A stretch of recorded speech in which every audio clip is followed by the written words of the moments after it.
شام کے بڑھتے ہوئے سائے اور موسم کے بدلتے تیور دیکھ کر نور کی جان پر بن آئی تھی۔ اس نے حاشر کو کوسنے کے ساتھ ساتھ بھاگتے ہوئے اپنے ڈپارٹمنٹ کا رخ کیا تھا۔ بارش تیز ہونے سے پہلے وہاں پہنچ کر حاشر کا انتظار کر سکے جو اس کے 20 بار یاد دہانی پر بھی اسے لینے نہیں آیا تھا۔ آج گھر جاتے ہی ابو سے شکایت کروں گی اور حارث بھائی سے بھی۔ نور نے تیز قدم اٹھاتے یونیورسٹی میں موجود چند نقوش کو دیکھا جو اسی کی طرح یا تو کسی کے انتظار میں بیٹھے تھے یا پھر لیٹ کلاس کے چکر میں اس وقت یہاں بارش میں ہوار ہو رہے تھے۔ اوف اللہ کیا مصیبت ہے! تیز ہوتی بارش سے گھبراتے اس نے بھاگ کر اپنا اور ڈپارٹمنٹ کا چند قدم کا فاصلہ طے کیا اور وہاں قدم رکھتے ایک اور مصیبت اس کے لیے تیار تھی۔ آج کا دن ہی منحوس ہے۔ ڈپارٹمنٹ میں ہر جگہ سناٹا دیکھ کر اس نے واپس پلٹنے کا سوچا، مگر اس سے پہلے ہی سے میم فاطمہ اور میم ہنا اسٹاف روم میں بیٹھی نظر آ گئی۔ شکر ہے کوئی تو ہے یہاں، دل میں کہتے اس نے سامنے کلاس کا رخ کیا تاکہ اپنے بیگ سے موبائل نکال کر حاشر کا پوچھ سکے، مگر قسمت یہاں بھی اسے دغا دے چکی تھی۔ اس کے موبائل کی بیٹری ڈیڈ ہوتے موبائل بس بند ہونے کے قریب تھا۔ اللہ، یہ ساری مصیبتیں میری زندگی میں آج ہی آنی تھی۔ خود کلامی کرتے اس نے پہلے کہ وہ میسیج ٹائپ کرتی اسکرین RJ کے نام سے چمک اٹھی۔ کہاں ہو؟ کہیں اپنا حالات کے خیالوں میں کھو کر اپنے 4 سالہ پرانے دوست کو تو نہیں بھول گئی؟ غصے والے اور شکی ایموجی کے ساتھ سینڈ کیے گئے میسیج پر اب نور نے ابرو اچکائے، آنکھیں نکالی اور نقاب اتارنے کی زحمت کیے بغیر ہی چیئر پر بیٹھے میسیج ٹائپ کرنے لگی۔ یوں نہیں ہوں اور حالات سے 1 مہینے بعد شادی ہے، ابھی ہوئی نہیں ہے کہ اس کے خیالوں میں کھو جاؤ۔ اور رہی بات 4 سال پرانے دوست کی، اس سے میں 1 گھنٹے میں گھر آ کر بات کرتی ہوں۔ ناراضگی والی ایموجی کے ساتھ اس نے حاشر کی بجائے RJ کو میسیج سینڈ کیا تاکہ وہ پریشان نہ ہو، جو ان 4 سالوں میں اس کے لیے ایک اچھے دوست کے ساتھ ساتھ اپنی نرم اور حیا رکھنے والی طبیعت کے سبب نور کی زندگی کا ایک اہم حصہ بن چکا تھا۔ اس نے آج تک کبھی نور سے کوئی غیر اخلاقی بات نہیں کی تھی اور اب اس کی شادی پر وہ سب سے زیادہ خوش تھا۔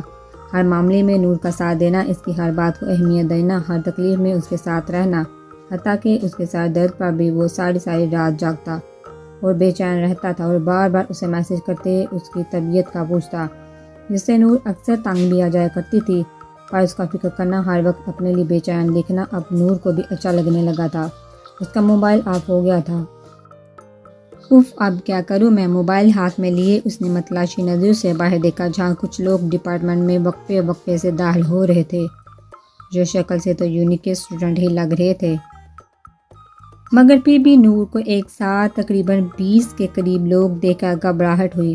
تبھی وہ اپنا نقاب ٹھیک کرتے، گاؤن پر لگی مٹی کو صاف کرتے، بیگ اٹھائے کمرے سے باہر نکلنے لگی تاکہ دوبارہ سے گیٹ کے پاس جا سکے، مگر جیسے ہی اس نے قدم باہر کی طرف بڑھائے، ان میں سے ایک شخص جس کا چہرہ باقیوں کی نسبت رومال سے ڈھکا ہوا تھا اس کی طرف آیا۔ آلیان، جہاں آؤ۔ اس لڑکے نے اپنے ہی جیسے ہُبہُو نوجوان جو ہاتھ میں کچھ کاغذات پکڑے کھڑا تھا اسے اشارہ کرتے کمرے کی طرف آنے کا کہا اور باقی کو آنکھ کے ذریعے سب پر نظر رکھنے کا کہا۔ تبھی وہ شخص اسٹاف روم میں اور باقی دوسرے کمروں کی جانب بڑھے۔ نور نے یہ سب دیکھ کے بیگ سنبھالتے ہوئے جلدی سے باہر کا رخ کیا، مگر اس سے پہلے ہی رومال والے شخص نے اس کے سامنے آ کر اس کا راستہ روک لیا۔ کیا مسئلہ ہے آپ کو؟ نور نے گھبراہٹ کے باوجود دلیری کا مظاہرہ کرتے اس کی کالی خوبصورت آنکھوں میں دیکھتے ہوئے پوچھا۔ کوئی مسئلہ نہیں اور تم سے مجھے کبھی کوئی مسئلہ نہیں ہو سکتا، آلیان کو اشارہ کرتے اس نے نور کی طرف قدم بڑھاتے ہوئے کہا تو وہ 2 قدم پیچھے ہوتے کمرے میں واپس اسی کرسی پر جا بیٹھی جس پر وہ پہلے بیٹھی تھی۔ پلیز مجھے جانے دو۔ اس لڑکے کے ساتھ مزید 5 لوگوں کو کمرے میں داخل ہوتے اور دروازہ بند کرتا دیکھ کے اب صحیح معنیوں میں اس کی جان نکلی تھی۔ اس نے اس نقاب پوش لڑکے کے آگے ہاتھ جوڑتے کہا تو وہ اس کی خوف سے بڑی آنکھوں کو دیکھ کر مسکرانے لگا۔ گھبرانے کی ضرورت نہیں جب تک میں ہوں یہاں کیا دنیا کا کوئی شخص بھی تمہیں کچھ نہیں کہہ سکتا، بس پرسکون رہو۔ اور قاری صاحب آپ شروع کریں۔ اس کے گلے سے اس کا یونی کارڈ جس میں اس کے شناختی کارڈ کے ساتھ ساتھ سکندر صاحب کی بھی ایک شناختی کارڈ کی کاپی موجود تھی جو نور نے اپنی ملکھر طبیعت کی وجہ سے اس میں رکھی تھی تاکہ کل فارم فل کرتے وقت اسے پریشانی نہ ہو، نکال کر ایک شخص جو شکل سے قاری یا کسی مسجد کا امام لگ رہا تھا ان کو پکڑاتے ہوئے باقی سب کو بیٹھنے کا اشارہ کرتا خود بھی نور کے ساتھ والی چیئر پر بیٹھ گیا۔ یہ کیا کر رہے ہیں آپ؟ نور، جس کی خوف کی وجہ سے بولتی بند ہو چکی تھی، اس نے گھٹی ہوئی آواز میں اپنے پاس اس نقاب پوش کو بیٹھے دیکھ کر پوچھا، جس کا چہرہ رومال کی وجہ سے وہ دیکھ نہیں پا رہی تھی۔ نکاح کر رہا ہوں تم سے، کالی آنکھوں والے شخص نے جتنی تسلی سے جواب دیا، نور نے اتنی ہی حیرت سے اس کے ساتھ ساتھ ان 5 نقوش کو دیکھا جو کہیں سے بھی گنڈے یا چور نہیں لگ رہے تھے۔ یہ سب نہیں کر سکتی میں، آپ کیوں کر رہے ہیں ایسا؟ اس نے اب خوف کے ساتھ ساتھ باپ اور بھائیوں کی بدنامی اور اپنی عزت کا ڈر سے مزاحمت کی اور ساتھ ہی اٹھ کر کھڑے ہونے کی کوشش کی، مگر اس سے پہلے ہی اسے اپنے پیٹ پہ کسی چیز کا دباؤ محسوس ہوا۔ خاموشی سے بیٹھی رہو اور جو میں بول رہا ہوں وہی کرو۔ لفظوں کے ساتھ ساتھ اس نے پسٹل کی نالی کا دباؤ نور کے پیٹ پر ڈالا تو وہ ڈر کی وجہ سے پسینے میں نہا گئی۔ پلیز میرے ساتھ ایسا مت کرو، قاری صاحب نے اس کی کالی آنکھوں والے کے اشارے پر نکاح شروع کیا تو نور نے ایک بار پھر سے مزاحمت کی۔ کہا نا چپ کر کے بیٹھو اور جو قاری صاحب پوچھ رہے ہیں بس اس کا جواب دو۔ لہجے میں سختی کے ساتھ ساتھ اب اس کی آنکھوں میں بھی غصہ دکھائی دے رہا تھا۔ میں صاحب نہیں کروں گی، بے شک تم جو مرضی کرو۔ اس نے پسٹل کی پرواہ کیے بغیر اپنی عزت کی خاطر چیخ کہا اور ساتھ ہی کرسی سے اٹھی۔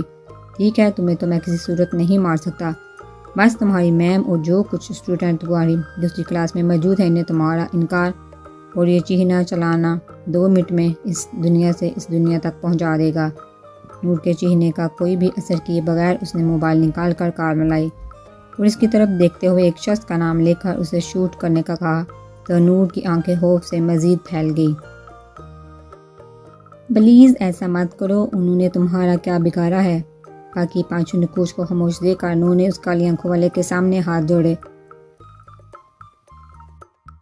بگاڑا تو میں نے بھی تمہارا کچھ نہیں، پھر کیوں مجھے زبردستی کرنے پر مجبور کر رہی ہو؟ اٹھ کر اس کے قریب آتے اس نے بہت پیار اور نرمی سے کہا، پلیز۔ نور نے زور سے آنکھیں بند کر کے اسے خود سے مزید قریب ہونے سے روکا۔ اوکے شاباش، اب اچھے بچوں کی طرح بیٹھو اور جو قاری صاحب پوچھ رہے ہیں جواب دو۔ سسٹر دوبارہ سے اس کے پیٹ پر رکھتے ہوئے بے حد نرمی سے بولا۔ پلیز میرے بھائی۔ نور نے پھر سے کچھ بولنا چاہا مگر اس سے پہلے ہی اس شخص نے ہوا میں فائر کیا جو پسٹل میں لگے سائلنسر کی وجہ سے بے آواز چھت سے ٹکراتے وہاں موجود سب لوگوں کو ساکت کر گیا۔ اب ایک اور لفظ نہیں، جو بول رہا ہوں وہ کرو۔ اس کے بازو کو سختی سے اپنی گرفت میں لیتے اس نے نور کو بٹھایا، ساتھ خود بھی بیٹھتے قاری صاحب کو نکاح شروع کرنے کا کہا جو اس شخص کی دہشت سے پہلے کافی خوفزدہ تھے۔ گولی چلانے سے وہ اور ہو گئے، اس لیے اس کی بات پر اس بات میں سر ہلاتے کامتی آواز میں نور کی طرف متوجہ ہوئے، جو اب بے بسی سے بیٹھی رو رہی تھی۔ بیٹا، آپ کو زارون علی ولد احتشام علی سکہ حق مہر 50 لاکھ قاری صاحب نے بولنا شروع کیا تو نور نے اس شخص کے خوف سے ان کی کوئی بات سنے بغیر ہاں میں سر ہلایا اور بے دہانی میں ان کی بتائی جگہ پر دستک کرتے وہ دل میں اس شخص کا قتل کرنے کا ارادہ کر چکی تھی جس نے کچھ ہی دیر میں اس کی اور اس کے گھر والوں کی عزت کو یوں نیلام کر دیا تھا۔ اس کی رضامندی کے بعد قاری صاحب نے اس شخص سے وہی سوال کیا اور اس کے دستک کرتے دعا کے بعد سب اسے مبارکباد دینے لگے، جو اب کافی خوش لگ رہا تھا، مگر نور بالکل ساکت آنکھوں میں بے یقینی لیے سارے ماحول سے بے خبر گم سم سی بیٹھی آنسو بہا رہی تھی۔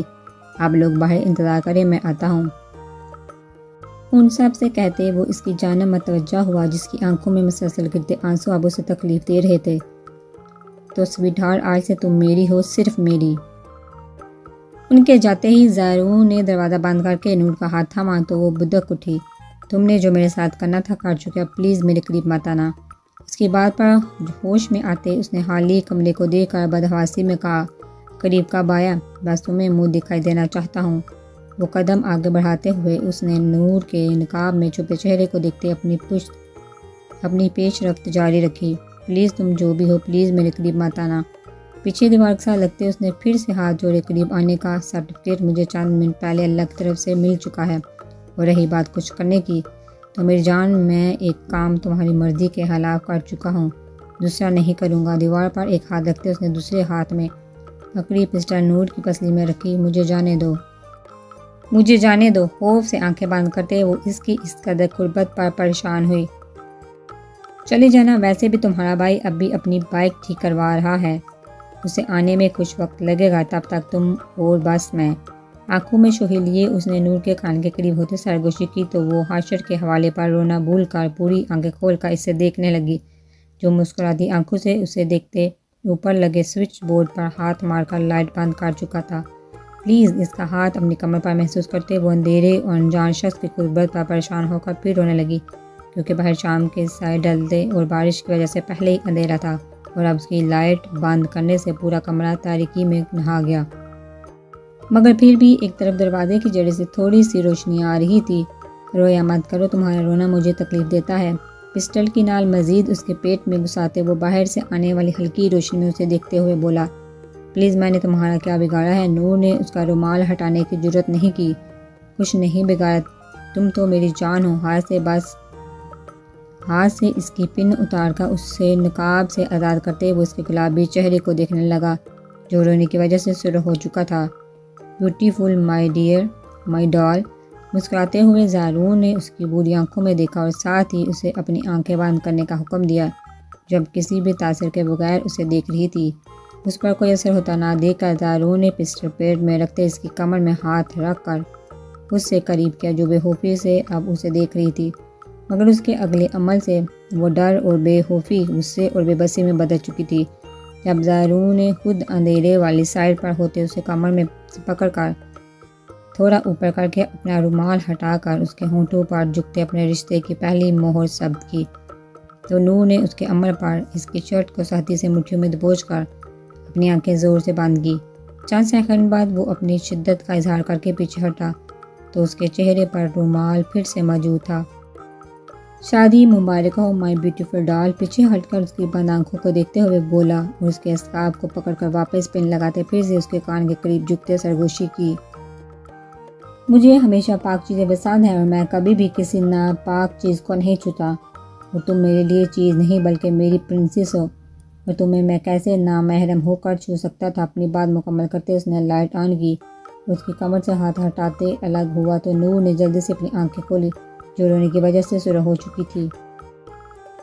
آ جاؤ باہر، دروازہ کھلتے اس نے کارڈ پھر سے اسے تھمایا اور باہر کھڑے اپنے لوگوں کو اشارہ کرتے ڈپارٹمنٹ کا دروازہ کھولنے کا کہا۔ کیا سوچ رہی ہو؟ چلو، تمہارا بھائی آ گیا ہے۔